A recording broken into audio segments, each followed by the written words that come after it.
Olá, pessoal, bem-vindos a mais um episódio do podcast da Liga Acadêmica de Pesquisa e Inovação Biomédica. Me chamo Maria Carmen e hoje estamos aqui com o professor Ildercílio Mota, que é geneticista e docente na UFG. Então, para começar, vou pedir para o professor se apresentar um pouquinho para a gente. Olá, pessoal. Eu sou Ildecílio, sou biomédico. Também faz um tempinho aí, me formei em 2010. Meu mestrado e doutorado são em genética, lá pela Universidade de São Paulo, Faculdade de Medicina, de Ribeirão Preto. E eu, como vocês vão perceber ao longo da nossa conversa, eu acabo atuando em diferentes áreas dentro da atuação do biomédico, especialmente na intersecção, né, entre a genética, a imunologia e a biologia celular e molecular. Então, para a gente começar aqui, vou perguntar para você como que você explicaria de uma forma simples o que um biomédico geneticista faz e por que essa área é tão importante hoje. O biomédico geneticista, ele pode atuar em várias frentes, né? Ah, Dentro da parte de diagnóstico, a gente atua muito com a parte de biologia molecular, então o uso, né, do conhecimento de genética associado à biologia molecular para fazer diagnóstico de doenças infecciosas, de doenças não infecciosas, como, por exemplo, alterações cromossômicas, pesquisa de mutações. A nossa atuação foi muito importante ali na pandemia de Covid-19, utilizando dos métodos de biologia molecular, né, para poder diagnosticar a presença do vírus, né, para saber se a pessoa estava ou não infectada. Ah, a parte da genética pode atuar junto de outros campos, né? Você pode atuar em melhoramento genético para quem quer seguir para a área animal. Você pode trabalhar na parte de reprodução. Você pode ir para a área da citogenética, que é uma outra área muito interessante, muito boa, e que tem ah, poucos bons profissionais. E acaba que conhecer alguns já, essas pessoas acabam se destacando bem e conseguindo bons cargos, bons salários em alguns hospitais. E quando você é um bom profissional dentro da citogenética, as pessoas assim brigam a tapa para conseguir te contratar. Durante a sua trajetória assim da graduação, da pós-graduação, quando que ficou claro para você que a genética, que a biologia celular ia ser o seu caminho assim que você falou, nossa, é isso aqui que eu quero para minha vida? Nossa, isso foi, na verdade, antes da graduação. Eu, eu sempre quis trabalhar com ciência, né? Então sempre fui aquela criança curiosa, que fazia experimentos, assistia alguns canais e alguns programas que eram diferentes. Então eu sempre quis trabalhar com ciência. Ao longo do tempo eu fui conhecendo, então a gente lá na quinta série, eu conheci uma professora que era bióloga e eu tinha entendido que eu queria ser biólogo. Era essa a minha vontade. Vou fazer biologia, porque era o que eu conhecia, né? E foi passando o tempo, no ensino médio eu entrei em contato com a genética e entrei em contato com uma parte de imunologia também, que a professora falou da parte de genética, da segregação cromossômica, né? Então ela foi as leis de Mendel, então ela foi trazendo esse lado que eu gostei muito. E logo em seguida a gente estudou o sistema imunológico. E aí eu fiquei nessa dúvida, né? Eu gostei muito das duas Aí áreas. foi amor à primeira vista. Foi. Então, lá no ensino médio eu tinha essa noção de que inicialmente, que eu queria ser biólogo Uhum. e que eu queria atuar nessa área ou da genética ou da imunologia. E com o passar do tempo, ainda no ensino médio, eu entrei em contato com um grupo de pessoas de uma associação. Eu sou natural de Rio Branco, do Acre. Então lá tem uma associação chamada Associação de Portadores de Hepatites do Acre. E eles estavam recrutando alunos do ensino médio para tentar atuar como multiplicadores de informação. E lá eu comecei a entrar em contato com a área da saúde. E eu nunca tinha pensado em ir especificamente da área da saúde, né? E ali foi começando a se pavimentar o meu caminho para ir para biomedicina. Eu gostava muito da área de ciências biológicas e eu comecei a enxergar a área da saúde como área que eu gostava. E terminou o ensino médio, eu tinha que tomar uma decisão. Eu, lá no Acre, eu me inscrevi para fazer o vestibular para biologia e, ao mesmo tempo, eu fiz o Enem. Então, assim, eu fiquei, meu Deus, o que que eu vou fazer? E aí eu consegui lá, passei para biologia, mas na época ainda não existia o SISU, tinha somente o ProUni. E eu me inscrevi no ProUni para buscar alguma universidade que tivesse um curso que me interessasse. Eu fui procurando ciências biológicas mais saúde, ciências biológicas mais a medicina. E eu nunca quis a medicina de fato, porque eu nunca fui de gostar de atuar diretamente com o paciente, né? E aí surgiu ciências biológicas modalidade médica. E eu fiquei pensando, o que é isso? Interessante. E hoje a gente sabe que é a biomedicina, né? Então, quando eu entrei no curso de biomedicina, eu meio que já sabia que eu queria seguir uma das duas áreas. Lá na universidade onde eu fiz, que é a Universidade de Franca, no interior de São Paulo, onde eu fiz a minha graduação, tinha um grupo de uma professora, professora Denise, que foi minha primeira orientadora e que me trouxe assim, para o mundo da ciência. Ela trabalhava mais com genética, com mutagênese, e por isso eu acabei me envolvendo com a genética inicialmente.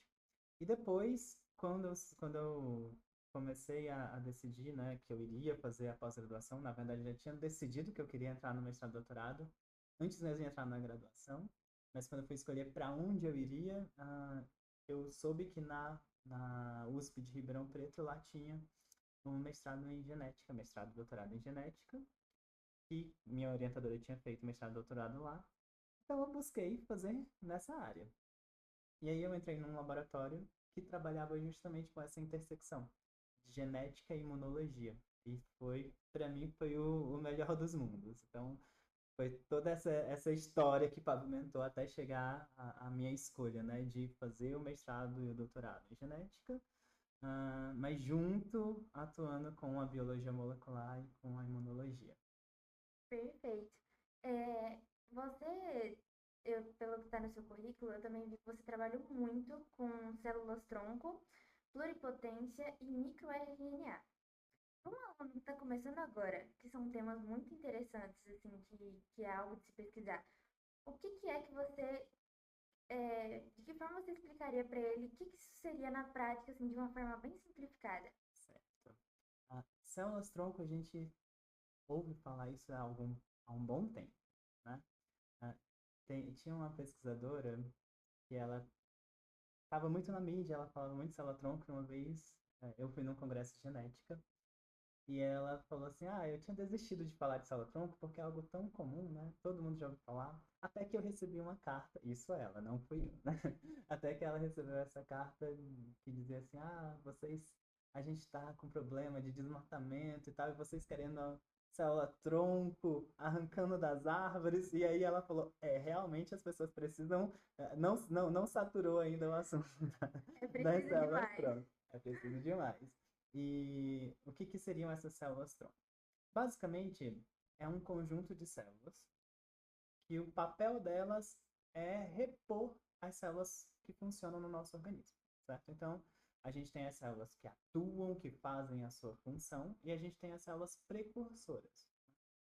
Essas células que atuam, que fazem as suas funções, algumas vezes elas sofrem danos, elas morrem, elas são eliminadas, elas descamam, né? O processo de envelhecimento celular natural. E é necessário ter um pool, né? Uma misturinha de células que possa repor essas células que estão ali. Então, essa é a função da célula-tronco. E a gente pode obter essas células-tronco em diferentes fases da vida.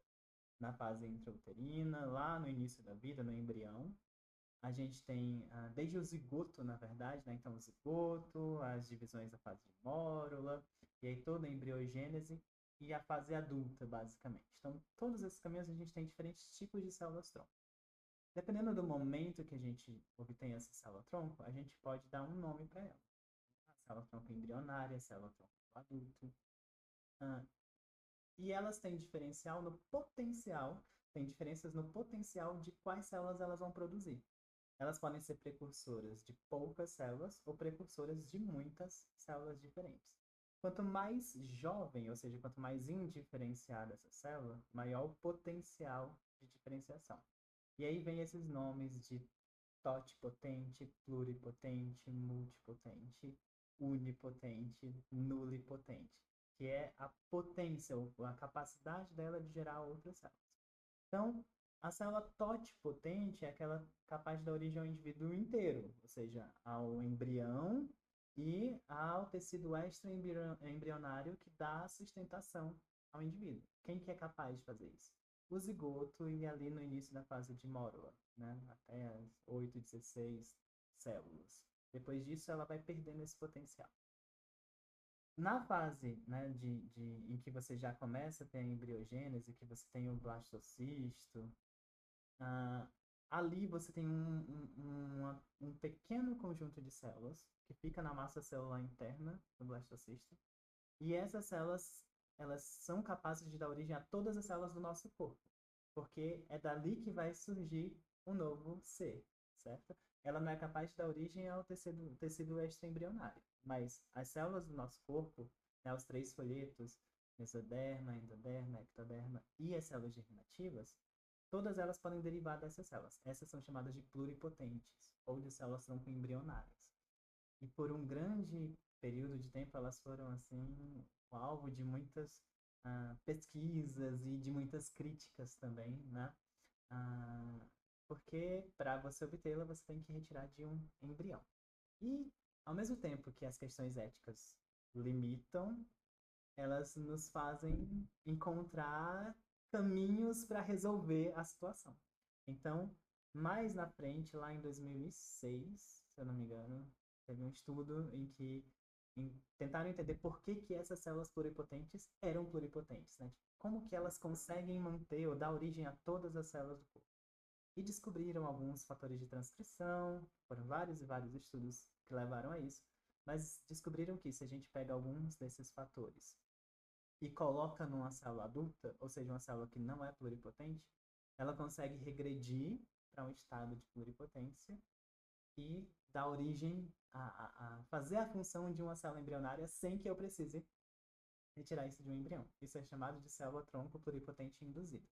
Então, o estudo da pluripotência se amplificou. Ele permite que você pense na medicina regenerativa, embora não seja hoje em dia o principal foco, né? Gerar um novo órgão para uma pessoa, às vezes gerar algum tecido para repor, né? Mas você pode utilizar essas células para gerar modelos de estudo de doenças in vitro, para gerar modelos para estudo de medicamentos, de novas drogas. Então, a gente conseguiu permear, né? O que é uma célula-tronco, o que é a pluripotência e onde que entram os microRNAs nesse caminho inteiro, né? Os microRNAs, eles são, como o nome sugere, RNAs, né? Um tipo de molécula de ácido nucleico muito pequenininho e que, diferente dos RNAs que geralmente a gente estuda lá no ensino médio, né? A gente pensa lá no ensino médio, a gente vê o RNA transportador, o RNA mensageiro, o RNA ribossoma. O mensageiro é a vedete, que é a mais importante ali, né, que traz a mensagem para produzir a proteína. O transportador vai transportar o aminoácido para produzir a proteína e o ribossômico vai participar ali, né, da maquinaria do ribossoma para traduzir a informação do RNA mensageiro. Então, tudo volta à produção de proteína. O microRNA, ele não ele está associado a esse caminho de produção da proteína, mas ele é um regulador. A gente fala que ele faz uma regulação pós-transcricional, ou seja, você conseguiu transcrever o RNA mensageiro e o microRNA ele tem uma sequenciazinha que consegue reconhecer um grupo, alguns RNAs mensageiros, e quando o microRNA se liga nesse alvo, ele, entre aspas, desliga esse RNA mensageiro. Ou seja, ele muitas vezes, a maioria das vezes, ele regula negativamente a expressão de uma proteína, sem que você comece o processo de produção. Então, ele liga no RNA mensageiro, desliga aquele RNA mensageiro, ou até induz a destruição. Qual que é a importância disso?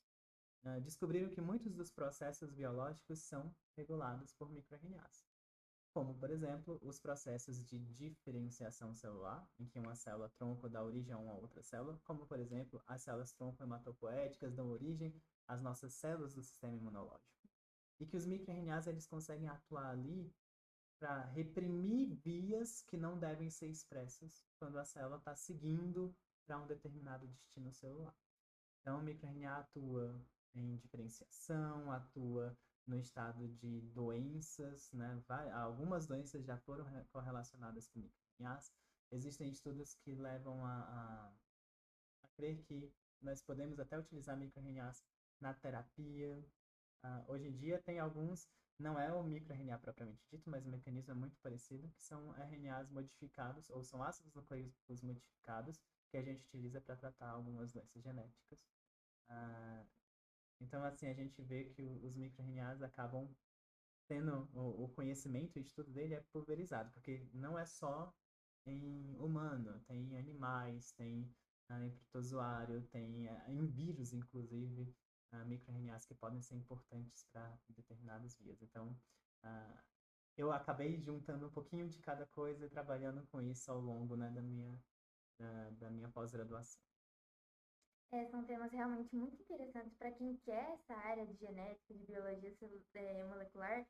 São temas realmente muito interessantes de ser estudados, porque tem muitos temas desses que a gente não vê muito, né? Você já ministrou muitas disciplinas, né? Genética médica, patologia, imunologia, medicina laboratorial. Entre elas, assim, qual que é a base que um aluno de biomedicina mais precisa dominar assim, para essa área de genética para ter uma boa carreira, vamos dizer assim? Vamos pensar. Além da genética em si, né? Porque eu acho que é uma soma de fatores. Primeiro, a pessoa tem que ler, gostar de ler, de estudar, de buscar o conhecimento científico na sua base, artigos científicos. Ah, e aí ela precisa ter uma boa noção de biologia celular. É muito importante você saber como funciona uma célula, as estruturas da célula, para você entender o resto. E dentro da genética você estuda todo o mecanismo para manutenção, para expansão da informação genética, para transformação dessa informação genética. Como que essa informação é utilizada para o desenvolvimento, né, para o desenvolvimento celular, para o desenvolvimento do organismo ou para o desenvolvimento da doença. Então, se você não conhecer bem a base, que é a biologia molecular, noções de química, que às vezes a gente não gosta muito, né? Química e bioquímica. Com essa base, você consegue construir e entender melhor a genética. E depois você precisa entender as aplicações dessa informação. Então, você vai utilizar muito, associar, né, ao conhecimento da genética o conhecimento da biologia molecular, e o uso de ferramentas de biologia molecular e imunologia dentro dos estudos genéticos. Então, assim, é uma gama de conhecimentos que você vai construindo, por isso que existe toda uma matriz, né, no nosso curso, para que você construa uma base para entrar nas matérias, nas disciplinas mais aplicadas e depois ir expandindo isso para várias áreas. Eu acho que seria isso. Agora, uma opinião sua.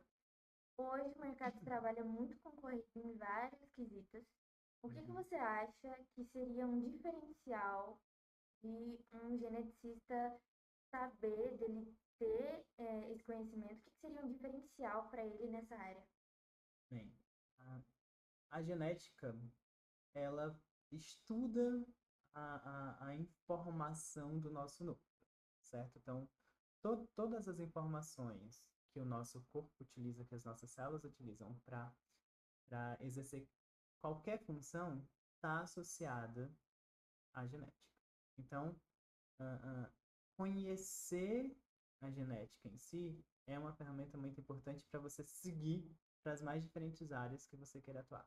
seja a área de diagnóstico, como eu já citei, né, trabalhar com citogenética, trabalhar com diagnóstico clínico, diagnóstico laboratorial, né, trabalhar com reprodução humana, mas ela te permite atuar em outras áreas, como dentro da pesquisa, dentro da própria área da indústria farmacêutica, porque o conhecimento associado à genética está também associado ao uso de diversas ferramentas que podem ser aplicadas em outros campos do conhecimento. E a gente tem que ter em mente que a nossa formação, o intuito dela não é nos limitar. Então, quando você faz, por exemplo, eu fiz o meu mestrado e meu doutorado em genética. O intuito de eu fazer essa formação não é me limitar a um campo, né? É me ensinar que eu posso utilizar dessas ferramentas, utilizar desse conhecimento e aplicá-lo basicamente em qualquer outra área afim. Ah, isso a gente chama de interdisciplinaridade, né? É que foi justamente o que você fez, né? Que você até comentou que Aham. fez o mestrado, doutorado em genética, mas atua em muitas áreas aí, né? Isso, então assim, essa interdisciplinaridade, ela é importante para que a gente consiga enxergar o todo, né? Eu tive uma conversa, inclusive num concurso que eu fiz, eu fui questionado sobre isso, né? Como que você tem uma formação genética, vai trabalhar com imunologia, você deu aula de patologia, né? Então, a base que eu tive da minha formação, tanto da minha formação básica, né, de biomedicina, quanto a minha formação em genética, me permitiu ampliar os meus horizontes para diferentes campos. A gente, às vezes, quando você foca muito e você mira, né, um extremo especialista, às vezes você é um extremo especialista numa, na ponta de uma agulha que está no meio de uma caixa inteira de outras ferramentas, ou seja, você sabe muito pouquinho, né? E se você se limitar só àquilo, às vezes você não consegue contribuir como você poderia para a sociedade como um todo. Então, saber daquela informação, da pontinha da agulha, se ela terminar só para aquilo, ela só vai servir para aquela pontinha da agulha. Mas às vezes conhecer aquela pontinha da agulha pode te permitir ter insights para outras áreas, como por exemplo, sei lá, quero usar essa pontinha da agulha para fazer pegar a leitura de ranhuras em um disco físico e isso gerar uma leitura de música. Ou seja, você está pegando um conhecimento muito específico e ampliando isso para outra área. Então, quando você consegue adquirir essa informação, né? Esse conhecimento numa área específica, assim, e você vê esse conhecimento como uma ferramenta para poder te ajudar a entender outras áreas e te ajudar a permear mesmo nessas outras áreas, isso te torna um profissional, ah, digamos que mais apto a assumir novas posições, novos cargos, às vezes novos desafios, né? Ah, na, na, em várias oportunidades que podem surgir ali ao longo do caminho. E querendo, assim, conhecimento nunca é demais. De fato, assim, é basicamente o único bem que ninguém pode te subtrair. Ele é seu até que você tenha, sei lá, uma falha neurológica ou até que você morra, né? Então ele é seu. Então nunca é demais você adquirir, você estudar, você aprender sobre uma determinada área, mas Inclusive áreas que não são tão nossas, mas que pode contribuir. exatamente tem, por exemplo, dentro da genética tem uma outra área associada, não vou falar dentro da genética porque às vezes as pessoas de outras áreas vão se sentir, né, ali atacadas, mas muito associada à genética, você tem, por exemplo, a bioinformática. E o conhecimento da bioinformática vem crescendo cada vez mais, muito para estudo genético, para estudo de sequenciamento, de sequências genéticas, para estudo de hereditariedade, para estudo de medicina personalizada, né? Então, traz um conhecimento da área da informática. Quem já tem uma facilidade, né? Tem pessoas hoje em dia, então, é meio confuso. Ao mesmo tempo que as pessoas vivem a tecnologia, muitas vezes elas não conhecem a tecnologia, né? Quem gosta dessa área de programação, mas também gosta da área de biológicas, pode ver nesse local uma intersecção ali. E é uma atuação assim, é um profissional que está cada vez mais requisitado, que no mundo inteiro tem profissionais que trabalham, por exemplo, aqui no Brasil, que são contratados por multinacionais, que atuam do Brasil para atuar em outro local, recebendo, sei lá, em dólar, em euro. Então, é uma área, assim, incrível. E tem ali uma intersecção, né? Quando você vê a intersecção de conhecimentos, tem uma tecnologia chamada de CRISPR, que a gente cada vez está começando a ouvir mais, mas é uma tecnologia de edição genética, que você edita uma área muito específica que você direciona uma maquinaria para fazer uma recombinação, fazer uma mutação, para editar uma área muito específica do DNA. E esse estudo começou no estudo lá em bactérias, para entender o sistema imunológico de bactéria. Então você traz um conhecimento de uma área que às vezes quem olha assim, mas para que eu vou querer saber como que uma bactéria responde com a infecção? O que que isso vai mudar na minha vida, uma infecção viral? E um conhecimento básico desse, hoje em dia, é uma das ferramentas mais utilizadas dentro da pesquisa, mas também em muitos estudos clínicos, né? Então, a gente vê a importância dessa interdisciplinaridade, desse conhecimento ah, ah, ah, amplo, né? E que permeia em diferentes camadas. Ah, recentemente, eu participei da banca, tem um professor muito gente boa, um pesquisador assim, excelente lá do IPTESP, o professor Jonatas, e eu participei de uma banca de um aluno dele que era justamente estudando o efeito de ondas sonoras em células tumorais. E que você via que algumas frequências, né, alguns comprimentos de onda têm atividade antitumoral em uma linhagem específica. Assim, claro que é um estudo inicial, mas isso mostra o quanto que coisas distantes, diferentes, o professor Jonas, além de patologista, ele é músico, ele está juntando duas áreas ali que às vezes você nem consegue entender a relação entre elas para fazer um estudo super interessante. Então, essa pluralidade, né, de conhecimento, ela sempre vai ser bem vista e uma pessoa que tem uma base em genética, ela pode permear aí nessas várias áreas. Eu acho que você disse que conhecimento nunca é demais é realmente muito válido. Tem muitas áreas que dá para a gente implementar dentro da ciência, da pesquisa, e é uma coisa que é realmente muito legal, e muitas coisas que muitas pessoas não têm nem ideia que dá para juntar, por exemplo, esse exemplo que você deu, né, de que juntou música com patologia, não é algo que todo mundo pensa em, nossa, eu vou juntar, e é realmente muito interessante. É, mas, mudando aqui bem pouquinho o foco, muitos alunos têm dúvidas sobre seguir essa carreira científica. Então, na, na sua visão, assim, de pesquisador, é um caminho difícil, é um caminho complicado, é uma coisa que consegue alcançar, assim, ali com uma certa facilidade ou não? O que que você pode dizer um pouquinho pra gente acerca dessa área, dessa pesquisa científica? É, a gente tem que aprender, gostando ou não, aprender a conviver com a pesquisa, né? Porque todo conhecimento gerado hoje em dia, a base dele é dentro da pesquisa científica.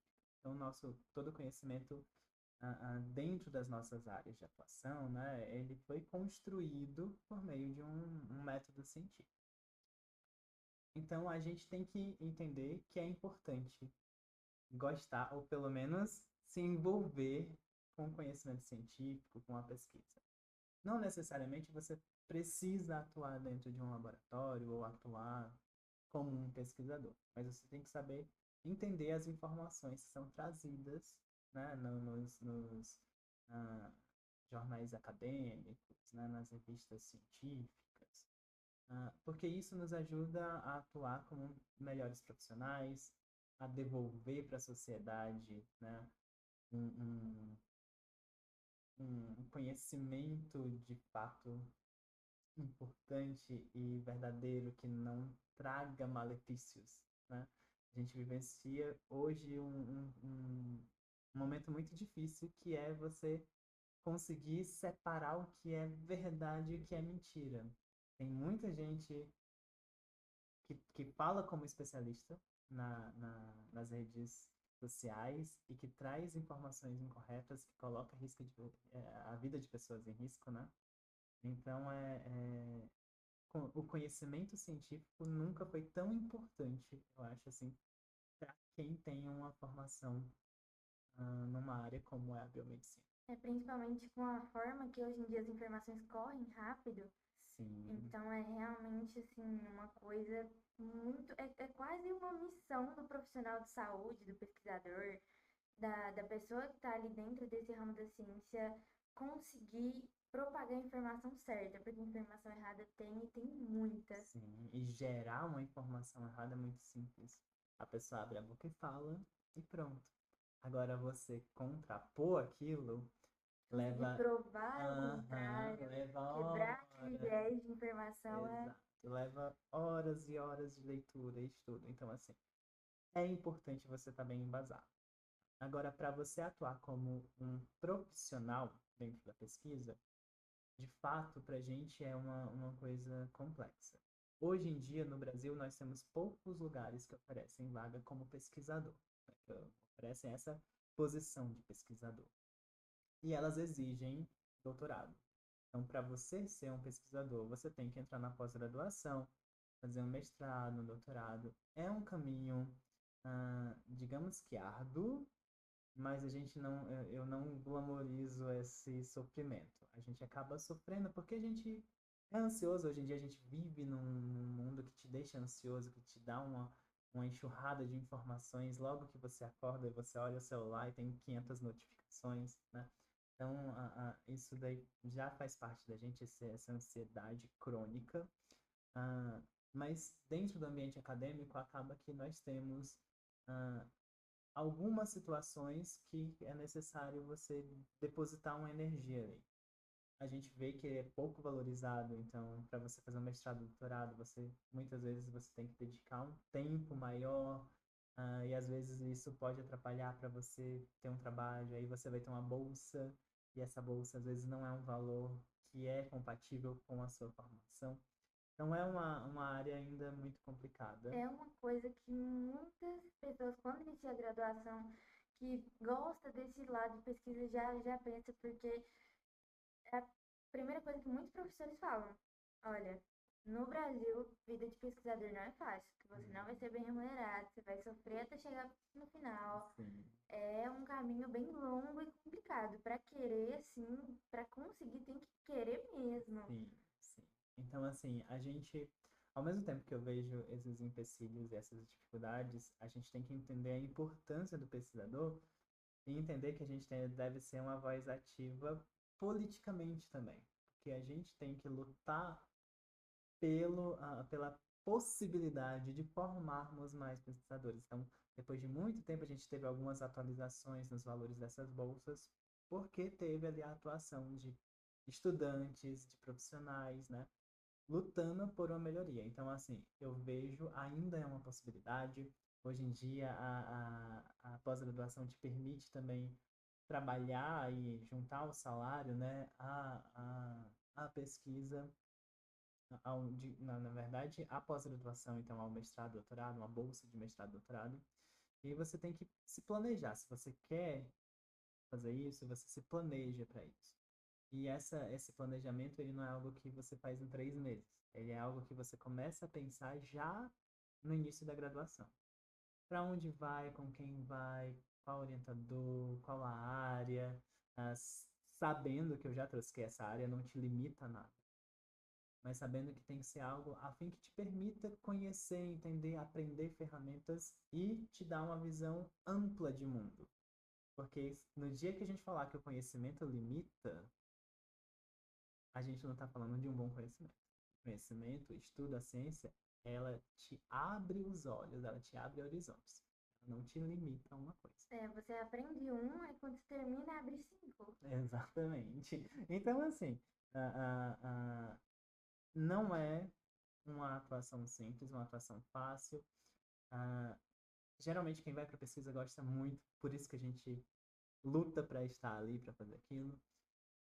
A gente tem visto o surgimento de novas áreas e espero que assim continue, né, de atuação de um doutor, porque antigamente a gente só tinha a visão que, eu vou fazer um mestrado, doutorado e vou entrar como professor em universidade. Foi isso que eu fiz, e era isso que eu pensava. Mas hoje em dia a gente não tem somente isso. A gente tem atuação em alguns órgãos, como na Fiocruz, para você atuar como pesquisador. Você tem dentro da indústria farmacêutica uma posição, né, uma área chamada MSL, que é o Medical Science Liaison, que ele trabalha com a informação científica, que ainda está, né, em linguagem científica, muito voltado a um medicamento, geralmente um medicamento de última geração, né, terapias avançadas, e ele tem que trazer esse conhecimento desse medicamento e, e levar isso até o profissional que está aplicando esse medicamento para um paciente, ou seja, para um médico. E ele faz essa comunicação entre o que está no mundo da ciência, o que está no mundo da pesquisa e o que está no mundo da prática clínica. E você precisa ser um doutor para atuar nessa área. É uma área assim que tem crescido muito, que tem ótimos salários, ótimas oportunidades para quem quer ficar no Brasil ou fora do Brasil. Então, a pesquisa te abre essa possibilidade. No começo, em boa parte, não posso dizer que é só no começo, né? Em boa parte, ela é complicada, ela traz, assim, necessita de um esforço importante, de um esforço ali maior, né? Mas ela te abre portas quando você busca alguma dessas alternativas. Então, ainda vejo, hoje eu ainda não me vejo atuando em outra área que não no ensino na pesquisa. Eu sempre gostei disso, eu sempre quis isso, como eu falei, desde lá quando eu estava no ensino fundamental. E eu acho que hoje em dia a gente tem outras oportunidades, além, né, de só ser professor, pesquisador dentro de uma universidade. Você tem essas novas oportunidades surgindo e quanto mais pessoas estiverem voltadas para isso e lutarem, né, por novas possibilidades e oportunidades, melhor vai ser para quem quer atuar nesse. Perfeito. Então, agora para dar uma finalizada, assim, se você pudesse falar para esses alunos que estão iniciando, que estão sonhando com a biomedicina ainda, se você pudesse dar uma mensagem para eles, especialmente para quem quer essa área de genética, de pesquisa, com as suas experiências, assim, o que que você diria para eles, se você puder discorrer um pouquinho aí pra gente? Bem, eu acho que a primeira coisa que a gente tem que entender é que nenhum conhecimento é descartável, é desnecessário. Além disso, para você construir conhecimento, você precisa ter um conhecimento de base.